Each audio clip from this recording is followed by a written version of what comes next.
Welcome back, everyone. My name is Sam. And I'm Melissa. I grew up in the FLDS community. It is a polygamist group run by Warren Jeffs, and I moved out when I was 18 years old. I was raised LDS. Sam and I have been married for almost 9 years now, have 2 awesome kids, and our mission here is to create compassion for communities that are misunderstood, marginalized, and or abused by their leaders, as well as empower those who have left, like Sam, by giving them a platform to share their stories with the world.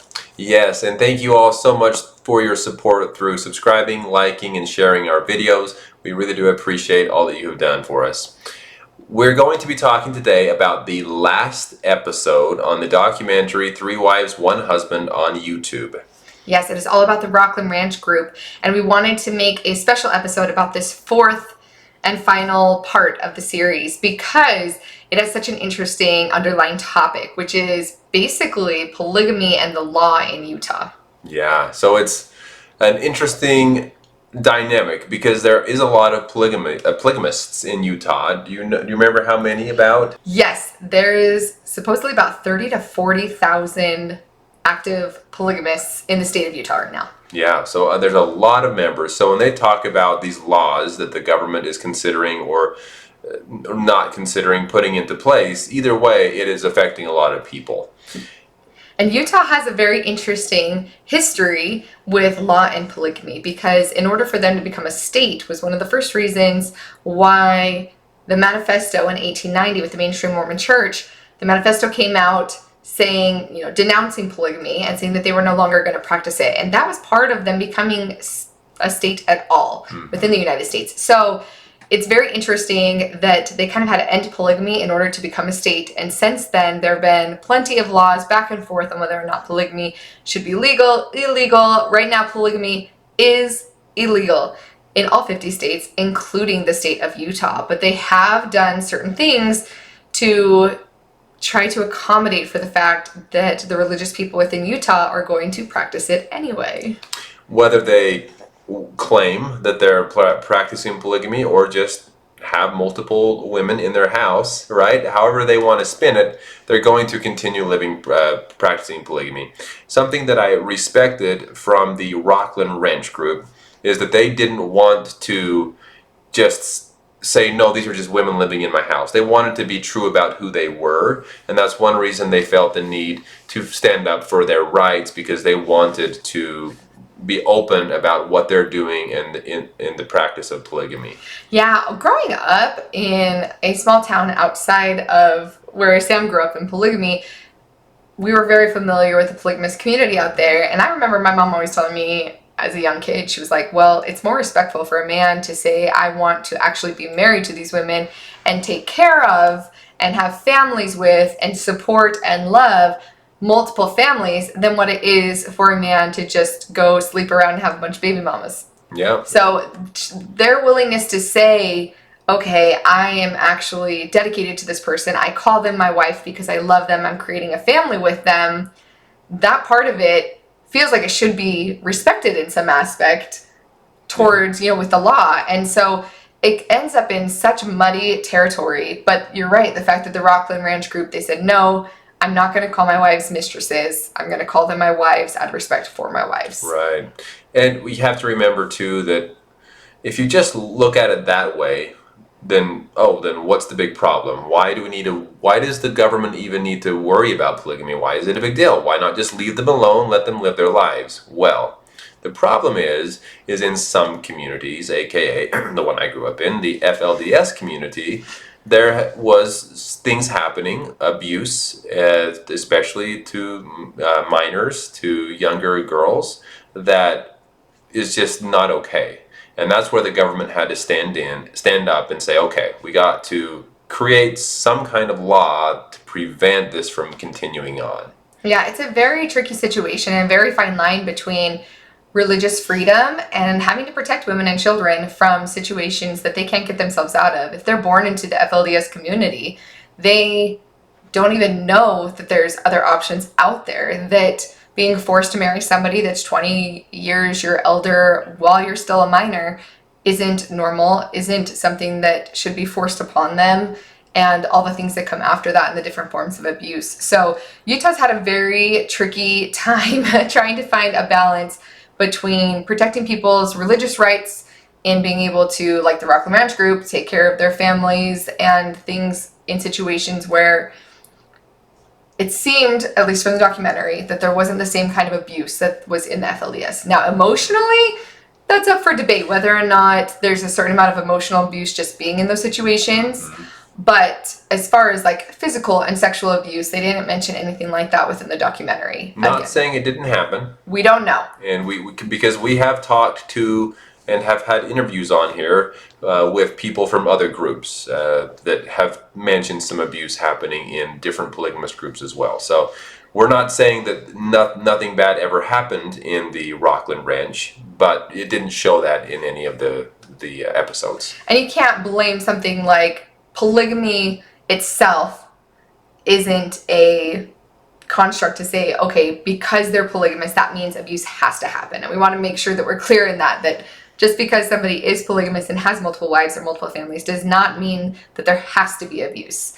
Of a physical type anyway. Yes, of a physical or sexual Yep. way, ways that are typically prosecuted. Yep.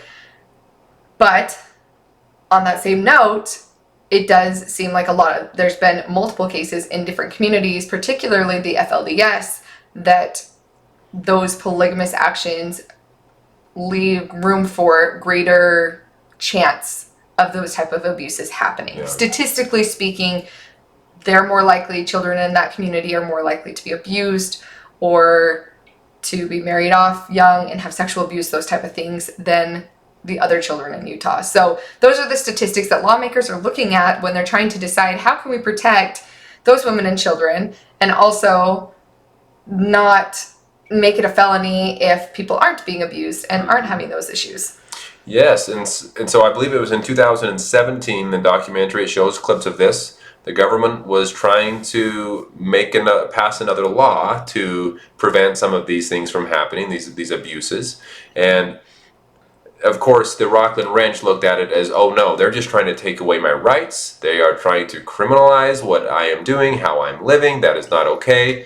I should be able to live this way because I'm being respectful. We have these great families. So they actually went to Salt Lake City to, stand up against what they were trying to pass and stand up for their beliefs. Yes, and I went and looked and researched a little bit into what was happening in 2017, and it looked like they were trying to make, specifically, the law was trying to make it tougher penalties and felonies on if there was certain laws broken along with polygamy. So for instance, if there was child abuse along with polygamy, they could charge them more harshly. Right.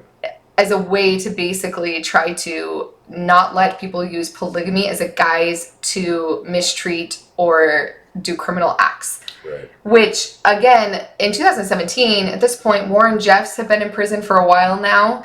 And I think a lot of it stems from the problems in the FLDS. Oh, yes. I mean, I say that, but I know even right now the Kingstons have lawsuits going on and that there are things happening with the Kingston leaders. So it's not just the FLDS where people are abusing their power within polygamous communities. It seems to be the most on the news is about the FLDS, but yes, there are definitely problems and things, abuses happening in the other groups as well, like the Kingston group. Yes, and I mean, we're just naming the ones that we know for sure have happened or people that we've interviewed. Again, this Rockland Ranch group is very, very small, and if they're not having those abusive problems, then that's amazing, and I'm super grateful for them, and if their children don't have to go through that, that's fantastic. Yes. But when creating a law for an entire state, it gets trickier. So they were trying to make it so that it had harsher penalties, and that happened in 2017. And then... So in the show, they stood up against this law, and it actually was not passed at the time. So they were, as you can imagine, the Rockland Ranch, they were very excited, very happy about the fact that they stood up for their beliefs, and the government stood down, I guess you could say. But later on, I believe still in 2017, later on that year, they did pass the law. Maybe they tweaked it a little bit, but they did pass a law against or making polygamy illegal. Yes, and in Rockland Ranch, they had mentioned that even the Enoch's dad he served prison time for polygamy. Sam's grandfather served prison time for polygamy. Yep. And so it's a real fear for these families as well. The idea that if it's illegal or it became illegal again in 2017, then they have to have fear of going to prison just purely for being polygamist. Because as far as I know, like when Sam's grandfather was put into prison, there wasn't abuse, he didn't have other crimes attached to his polygamy. Right. It was purely for polygamy. Mm-hmm. And so there's a history of people being detained and serving time for just the act of polygamy. So they were very afraid, both the men and the women were. Mm-hmm. Back in my grandfather's day, it was just the man. The men were thrown in prison for practicing polygamy, but it seemed like the Rockland Ranch, they were afraid that they were going to imprison the husband and the wives, and then leave the children in a foster home. So that was the idea going through the homes in the Rockland Ranch when this was about to be passed. Yeah, and I mean, they said multiple times, like, we should have the right to choose our faith over the law. And something important to remember with Mormonism in general and the practice of polygamy is that from the very beginning with Joseph Smith, the very first prophet of the LDS Church, when he started practicing polygamy, and Brigham Young, it's always been illegal.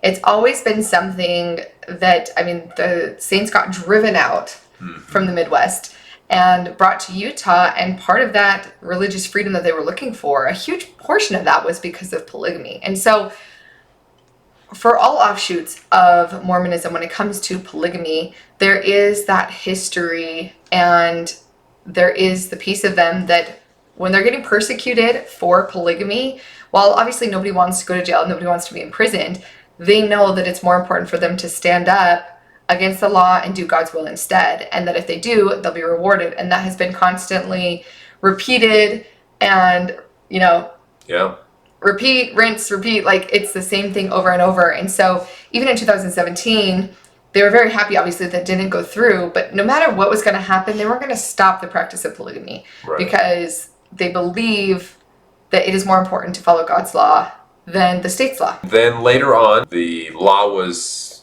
passed, but now it's a little different. They say that it's about the same as a parking ticket as far as... Go ahead. No, go ahead. Okay, as far as like what would happen to someone that was caught practicing polygamy. So that law change happened in 2020. Oh. So in 2017, they made harsher... It just made it a lot more punishable. So it went from like 5 years if there were criminal crimes attached to polygamy to up to 15 years in prison. In 2020, they decriminalized it in a major way. It's still illegal to practice polygamy or bigamy, but it is now the equivalent of like a parking ticket. It's a misdemeanor for that itself. And the reason that they did that, from what I was reading and researching, was so that if people did have a secondary crime happen to them, they were willing to come forward with that crime because they weren't in fear of, okay, well, just because I'm polygamist, I'm going to go to jail even though I'm the victim. Or if somebody that I know was a victim, I can't report it because they're part of a polygamous relationship. Right. So in that case, obviously the state of Utah in general is not going around and like knocking on doors and trying to find polygamists. That's not the case. They're trying to find a balance between a law that can protect children and women from abuse while still finding a way to be able to work on the fact that it's illegal, right? So to try to, they want to make sure that that polygamous families that feel they need to report a crime can come to the police and tell them without getting themselves in trouble. And so that's the tricky part about the law, and I think that's why they changed it in 2020. Sorry, I thought it was 2017, but 2020 is when they lowered the amount that would, I guess, the punishment. Yeah, a punishment for polygamy itself. However, those secondary crimes like abuse or sexual abuse or even fraud, because there was a lot of fraud happening. Primarily, again, we just know more about the FLDS than the others. Right. But I've heard it happen in multiple polygamous communities where, like the FLDS, they also got caught in fraud because if the first wife was the only one that was married, then these other women were getting, 11 children without any father. They were able to get food stamps. They were allowed to get a lot of state-funded support. And that was fraud because really they did have families and they did have a husband, but because they weren't legally married, they were taking advantage of lots of, of a lot of free things. And so, and then in the FLDS, the women were getting those food stamps and then the church was taking them and either getting cash for them, was taking all of that as well. So it was a lot of fraud and a lot of more like continued abuse by the leaders of the FLDS. But those type of secondary crimes are still just as punishable as the 2017. They just lowered the act of polygamy itself, or claiming to have more than one wife or spouse as the misdemeanor, the small illegal part. So that hopefully communities will come forward and be more open with abuse that's happening. Yeah, which I think is a good change. I think it'll definitely help people realize that, hey, we're not legalizing polygamy, but we also don't want to rip families apart, and we want to be here to help those in need. And to me, at least the quick review that we did, maybe there's details that are things that we wouldn't agree with, I don't know, but the recap of the law seems like they're really trying to help. Yeah, and again, these other, just statistically, again, there's definitely groups in polygamous families that there are no abuse, and that's wonderful. And that makes me super happy for them. But statistically speaking, abuse and these secondary crimes are so much more prevalent within polygamous communities, and that's what the state is really trying to avoid and prevent, and do everything they can to protect those people. So it's a tricky situation. It's a tough line between religious freedom and not letting abuse happen under the guise of religion. And just to point out, I think that polygamy in general is hard for the natural human, right? It's hard to share. Now, and there will probably be some of you watching that would disagree with that, because we have received some comments that people, I love polygamy, it's the best thing ever. And they're probably the first wife. Or you're meant to be the first wife. Yeah, I don't know, but it seems like that there is definitely a lot of just hardship amongst the feelings of the wives, that they're always having to share their husband. So that goes without saying. But I also think that there is the underlying problem is that a lot of these groups put one person over everyone else, that this person is in charge and everyone else has to obey. That's where the main problem comes from, because that allows that person to get away with whatever normally he wants to do. And it's that is just not okay. And it shouldn't be the case that one person has control over everyone. Yeah, and that is one thing that made the Rockland Ranch group also a little bit different, is that they seemed more independent. They didn't talk about a prophet. Yep. They didn't talk about there being that one person in charge. They did have like a council of people that helped create rules together for the community itself, but not as like a religious leadership at all. And it even seemed like Enoch, he performed baptisms himself. I believe it was his father did the marriages. It all seemed a lot more independent than these ideals of there's one man in charge and that's it. Or maybe it's just the man that is the father in the house becomes the man in charge. But that group did seem different in that way. Which is unique and interesting and odd to me, that a shoot off from the mainstream Mormon church could live that way and be okay without a prophet? Without a prophet, because the church from the beginning, when it was restored by Joseph Smith, it was restored with a prophet and was taught that there had to be a prophet. That there always had to be a prophet until the end of days. And so if someone knows, please reach out to us or leave a comment here on how the Rockland Ranch, how they're okay with not having a prophet. At least in the documentary, it seemed like they didn't have a prophet. Maybe they do and they just didn't mention it. But we would like to know what that answer is. Yeah, so please let us know. And when you were saying that it seems like it's hard, one of the wives did say it's difficult and it's meant to be. And again, they said it in a million different ways. I've tried to quote their own words as many times as possible, but they really do believe that's how it's supposed to be. And the final thing that they kind of said at the end, other than the fact that it did become illegal again in 2017 after their celebrations, but also Lydia will be joining the family of Enoch, yes, so he will end up getting a third wife. The first episode made it seem like they may not end up together, and even all the way through the end of all 4 episodes, they didn't end up together. Lydia wasn't there. But they did leave a little comment at the very end, the after credits. You gotta stay for the after credits. No, they left a comment that she would be joining the family, so it seems like now they're together. Enoch with his 3 wives. Yes, and this documentary was done quite a while ago. if anybody knows of anybody who would want to be on the show and tell us more about the Rockland Ranch, we would love that. We would love to compare more with someone, face to face that actually lived it instead of just through documentaries, because we know how edited and however they want it to come across all these documentaries can be, right? And just from the time from 2017 until now, a lot, I imagine, has changed. So if anyone is interested that is from that group, or if you know someone from the group that is interested, please email us at growingupinpolygamy@gmail.com. Yes, or comment below if there's new videos on new information about the Rockland Ranch group that we can review that. And we'll just try to go vicariously through videos on YouTube, and we'll do our best. We're getting good at that. But thank you all so much for being here. Please like and subscribe if you want to hear more about what it was like for Sam to grow up in polygamy, and we'll talk to y'all soon. Thank you all so much. We'll talk to you soon.